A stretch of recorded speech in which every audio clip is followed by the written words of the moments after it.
Hello friends, a very good morning, नमस्कार, आदाब, सत श्री अकाल। वेलकम या welcome back to my channel. एक और नया दिन, एक और नया लोकेशन, एक और नया वीडियो। तो आज है डे 2 इन गोकर्णा। हाँ, आज हमारा गोकर्णा में आखिरी दिन है। तो आज हम गोकर्णा में विद इन गोकर्णा एक्सप्लोर करेंगे, मतलब कुछ रिलीजियस प्लेस और कुछ फन प्लेसेस। तो आज हमारा पूरा जो भी ट्रिप है विद इन गोकर्णा होगा। गोकर्णा से ज़्यादा दूर नहीं जाएंगे।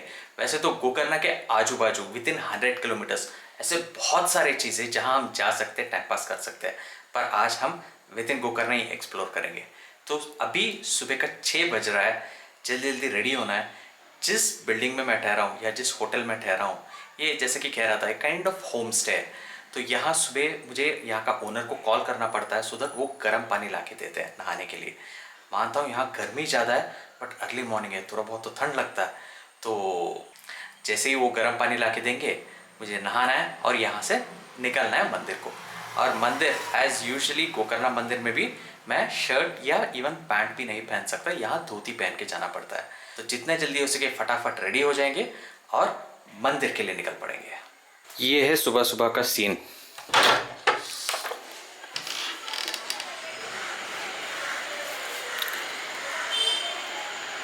अर्ली मॉर्निंग है। अब वक्त है यहाँ से मंदिर को निकलने का और हम कुछ इस तरह से तैयार हैं। तो चलिए जाके भोलेनाथ का दर्शन करके आए। सुबह का 7 बज रहा है और अदर दिन कुछ एसेंशियल शॉप्स, अभी कोई भी शॉप यहाँ इतने जल्दी नहीं खुलता है। यहाँ पूरा शॉप खुलने के लिए सुबह का एटलीस्ट 9 बजने तक लोग इंतज़ार करते हैं। अभी तो जो भी वेजिटेबल्स रहता है या दूध वाले, खाली इनका ही ओपन है।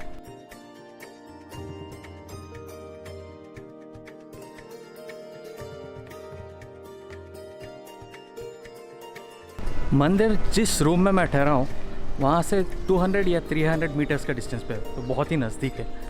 तो पैदल ही जा रहा हूँ, वहाँ कोई गाड़ी का ज़रूरी नहीं है। जब तक हम वहाँ ना पहुँचेंगे, चलिए यहाँ का जो स्टोरी है एक ब्रीफ में आपको बताऊँगा। डिटेल में डिस्क्रिप्शन में लिखूँगा, तो ज़रूर पढ़िएगा, इंटरेस्टिंग है। कहते हैं रावण की माँ रावण से एक बार पूछती है कि शिव जी का आत्मलिंग चाहिए पूजा करने के लिए। वो मट्टी का इससे नहीं करना चाहती है, शिव जी का असली आत्मलिंग से करना चाहती है। तो रावण शिव जी के परम भक्त है और घोर तपस्या करना शुरू करता है। अब शिव जी खुश हो जाते हैं उसका तपस्या से और उसको वरदान भी दे देते हैं कि हाँ, मेरा आत्मलिंग तुम्हें दे दूँगा, क्योंकि शिव जी किसी को ना नहीं कहते थे। अब इससे पूरा देवता परेशान होते हैं, यार शिव जी चले, रावण के साथ चले गए तो मुश्किल है, क्योंकि आत्मलिंग के जहाँ है शिव जी वहीं है। तो ये होता है कि जाके वो गणेश से प्रार्थना करते हैं कि कुछ मदद करें। और शिव जी का एक कंडीशन होता है कि अगर मैं तुम्हारे साथ चलूँगा आत्मलिंग के द्वारा, पर तुम मुझे लंका में ही जाके स्थापित करना है। अगर वो नहीं करोगे, बीच में कहाँ भी इस लिंग को आप नीचे रखोगे, तो मैं वही स्थापित हो जाऊंगा, उसके आगे तुम्हारे साथ नहीं चलूँगा। रावण खुशी खुशी मान लेता है। अब जाता रहता है तो कैलाश से गोकर्णा तक आता है। गोकर्णा में गणेश जी उसको एक बाल रूप में मिलते हैं और छोटा धोखा दिया जाता है उसको, रावण को। उसको ये मानने पे मजबूर करते हैं कि शाम हो गया और वो शाम का पूजा करना ज़रूरी है। वो गोकर्णा में शिव जी को नीचे रखना नहीं चाहता है, तो समंदर के पास जो बाल रूप में थे गणेश, उसको ये लिंग हाथ में देके कहता है कि मैं जाके पूजा करके आऊँगा, तब तक इसको तुम संभाल के रखना, इसको नीचे नहीं रखना। पर गणेश जी का एक कंडीशन होता है कि मैं तुम्हें 3 बार तुम्हें पुकारूँगा, अगर 3 बार पे तुम नहीं आओगे तो मैं इसको नीचे रख दूँगा। मानता है। गणेश जी क्या करते, ये पूजा करता रहता, बीच में उसका नाम 3 बार पुकारते हैं।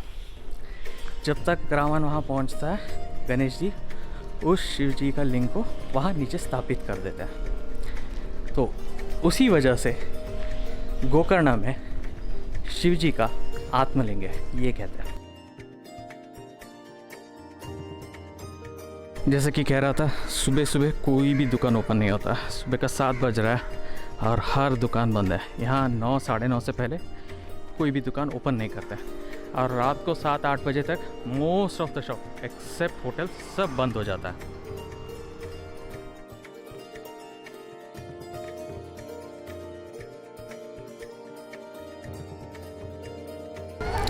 और ये है वो गणेश जी का मंदिर, जहाँ बाल गणेश की जो मूर्ति है उसका सर पे चोट लगा हुआ दिखता है। पर अफसोस अंदर कैमरा ले जाना मना है, तो इससे आगे मैं कैमरा को लेके नहीं जा सकता। इससे आगे मुझे कैमरा बंद करना होगा। गणेश जी का तो दर्शन हो गया। अब इस मंदिर का स्पेशलिटी ये है, यहाँ आपको इवन अंदर गर्भगुड़ी में भी जाने का परमिशन है। आप वहाँ जाके भगवान को छू सकते हो, भगवान का अभिषेक कर सकते हो, पानी का अभिषेक कर सकते हो। और यहाँ से सिर्फ 100 मीटर की दूरी पे आपको मिलेगा महाबलेश्वर, शिव जी का महाबलेश्वर मंदिर। और यहाँ आपको शिव जी का आत्मलिंग को देखने का मौका मिलेगा। तो चलिए यहाँ से चलेंगे हम महाबलेश्वर देवस्थान। और ये है शिव जी का महाबलेश्वर टेम्पल। यहाँ सुबह सुबह आने का बेनिफिट ये है कि लोग नहीं रहते हैं। जहाँ शिव जी हो और वहाँ नंदी ना हो, वो कैसा हो सकता। अब हमें यहाँ से ही फ़ोटो निकालने का परमिशन है, इससे अंदर जाने का परमिशन नहीं है। तो यहाँ से आप जितना हो सके वहाँ उतना भगवान का दर्शन कर लीजिए।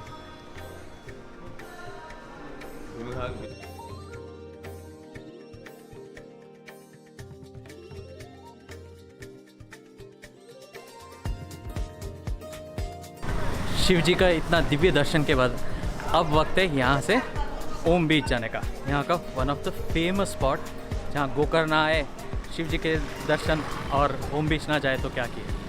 पर ओम बीच अब से अच्छा है, बेटर टाइम है शाम में जाने का, क्योंकि वहाँ सनसेट देख सकते हैं और बोट राइड भी कर सकते हैं। तो अब करना क्या है, अभी जितने जल्दी हो सके पहले पेट पूजा करेंगे, उसके बाद बैठ के अपना वीडियो एडिटिंग करेंगे, शाम होते ही जाके थोड़ा बहुत टाइम पास करेंगे।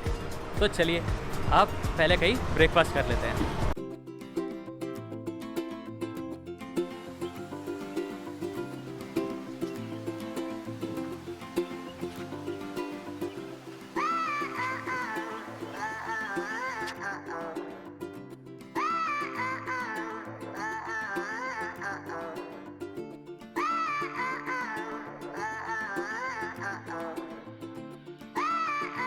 फाइनली हम आ पहुँचे गोकर्ण के one of the famous beach, Om beach के पास। अब ऐसा कहते हैं गोकर्ण और ओम बीच ना जाओ, ऐसा हो ही नहीं सकता। One of the standard spot है और one of the famous spot है, तो यहाँ हमें जाना ज़रूरी था। तो आज का सुबह का दर्शन के बाद यहाँ आने का, यहाँ टाइम स्पेंड करने का, क्योंकि ये आज हमारा एंटायर इस ट्रिप का आखिरी दिन है। कल हम यहाँ से निकलने वाले हैं हैदराबाद को। यहाँ का one of the famous attraction ये है, यहाँ का बोट राइड। कहते हैं यहाँ जो बोट राइड में लेके जाते हैं, यहाँ डॉल्फिन व्यू होता है। तो देखेंगे यहाँ डॉल्फिन व्यू हमें मिलता है, नहीं मिलता है, कितना चार्ज करते हैं, क्या बात करें। स्टैंडर्ड परेशानी, अगर आपको बोट राइड करना है तो मिनिमम 15 लोग से 20 लोग रहना ज़रूरी है। और अभी 15 लोग नहीं है, तो थोड़ी देर तक यहाँ मुझे वेट करना होगा। सबसे इम्पॉर्टेंट पॉइंट ये है कि ये गारंटी नहीं देंगे कि अब बोट राइड होगा या नहीं होगा। दो चीज़ ऐसा है, एक है जंगल सफारी, दूसरा ये डॉल्फिन व्यू। दोनों में भरोसा नहीं रहता है। जंगल सफारी में ना शेर या चीता दिखने का भरोसा नहीं है, ना ही इस डॉल्फिन व्यू में डॉल्फिन दिखने का। पर रिस्क लेके जाना पड़ता है। अब कुछ लोगों को दिखा है तो हम भी उम्मीद करेंगे हमें भी दिखेगा। अब एटलीस्ट जंगल सफारी में ये शेर का पैर का मार्क है, ये शेर का गोबर है, ये हाथी का गोबर है, ये तो दिखाते हैं। अब यहाँ क्या दिखाएंगे वो भी नहीं दिखा सकते। बट हाँ, कहते हैं बोट राइड में ये पूरा आधा घंटे का बोट राइड होता है, और इस आधा घंटे में आपको 3 या 4 ऐसा पॉइंट्स दिखाएंगे। यहाँ 4 अलग अलग बीच है, वो 4 अलग बीच का पॉइंट्स, एक लाइट हाउस, ये सब दिखाया जाता है। अभी हमें इंतज़ार करना होगा कि कुछ नए लोग आए, बोट राइड पसंद करें और हम सब साथ में निकले। तब तक हमें यही इंतज़ार करना है।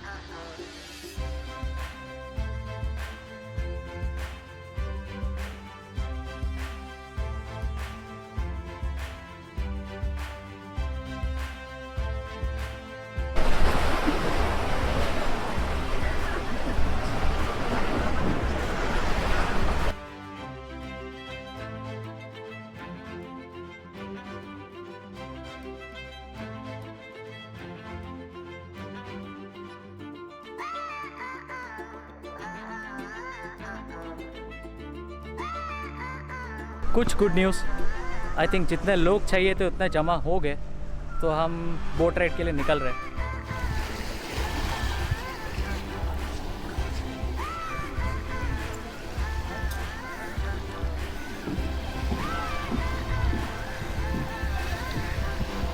लाइफ जैकेट पहन के अभी तैयार बैठा है, अब बोट निकलने का वेट है। तो इस बोट राइड एक आधा घंटे का होता है। यहाँ इट सीम्स 3 ऐसा जगह लेके जाते हैं। एक तो हाफ मून बीच है, एक पैराडाइज बीच है और एक हार्बर लाइट हाउस है।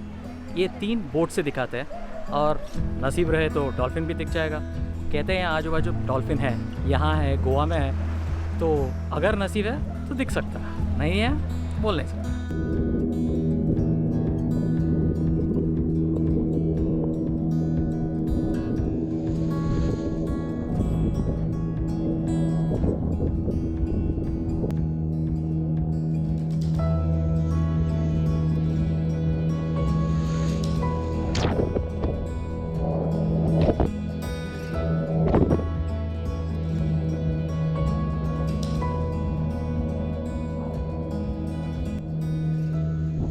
ये है हाफ मून बीच। आप चाहे तो आप डायरेक्टली भी यहाँ आ सकते हो या आप ओम बीच आके यहाँ आ सकते हो। अब इस बीच का स्पेशलिटी ये है, यहाँ आप कार में या बाइक में कहीं से नहीं आ सकते हो। अब यहाँ आने के लिए आपको ओम बीच से आना पड़ता है और यहाँ तक ट्रैकिंग करना पड़ता है और एटलीस्ट 1 घंटे का ट्रैकिंग होता है। हाँ, ये अलग बात है, यहाँ आपको डायरेक्टली रिसोर्ट्स है। अब यहाँ आने के बाद आप रिसोर्ट में भी रह सकते हो, पर आने जाना थोड़ा मुश्किल है। तो बहुत छोटे बच्चे या एज पीपल है उनके लिए तो ठीक नहीं है। बाकी अब यंग वालों के लिए तो मस्ती करने के लिए प्रॉपर प्लेस है, क्योंकि उतना क्राउड भी नहीं रहता है। काइंड ऑफ ऐसा लगता है कि प्राइवेट बीच है।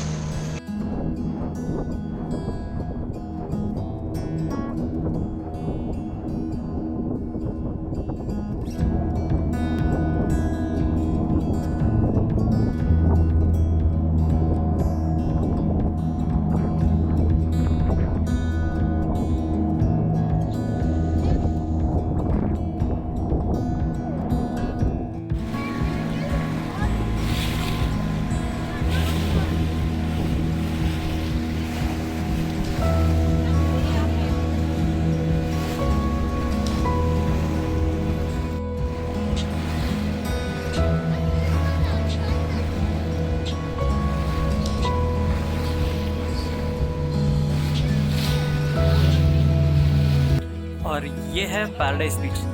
अब यहाँ रिसोर्ट कुछ नहीं है और यहाँ भी अगर व्हीकल्स नहीं आता, बट अगर यहाँ आते हो आप टेंट्स में रहना पड़ता है। पूरा टेंट हाउस है एंड यहाँ दारू वो सब पीना मना है, तो अगेन यहाँ ट्रैकिंग करके आना पड़ता है आपको।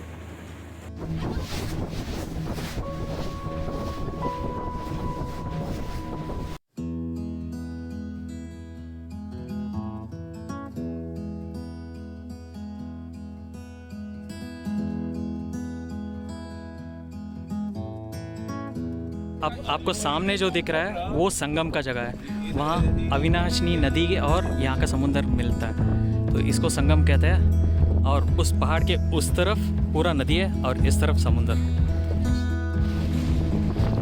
अगर आप देख रहे हो ये यहाँ तक आता है, ये ओम का मिड पॉइंट है, फिर यहाँ से अगेन कर्व दिखता है।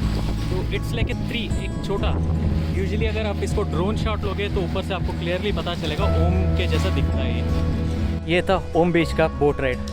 अनफॉर्चुनेटली हम लोगों को कोई भी डॉल्फिन देखने को नहीं मिला। कहते हैं शाम का वक्त है तो डॉल्फिन कब यूजुअली कॉर्नर में तब आता है तब मछली होता है, और कोई भी मछली अब ये टाइम में नहीं रहता है, तो डॉल्फिन तो देखने को नहीं मिला। बट बहुत लोगों को मिला है, ऐसा नहीं है कि डॉल्फिन नहीं है। यहाँ आजू बाजू में बहुत सारे डॉल्फिन हैं और बहुत लोगों को देखने को मिलता है। एंड ये अक्टूबर से फेब के बीच में आपको चांसेस ज़्यादा है। तो अगर यहाँ आते हो तो बोट राइड करना मत भूलिएगा। जिस तरह से बोट राइड होता है आप एंजॉय कर सकते हो, ऐसा नहीं कि 5-10 मिनट का। और आपका ये जो बोट राइड है 300 रुपये चार्ज करेंगे और 300 रुपये में आपको आधा घंटे का बोट राइड दिखाएंगे।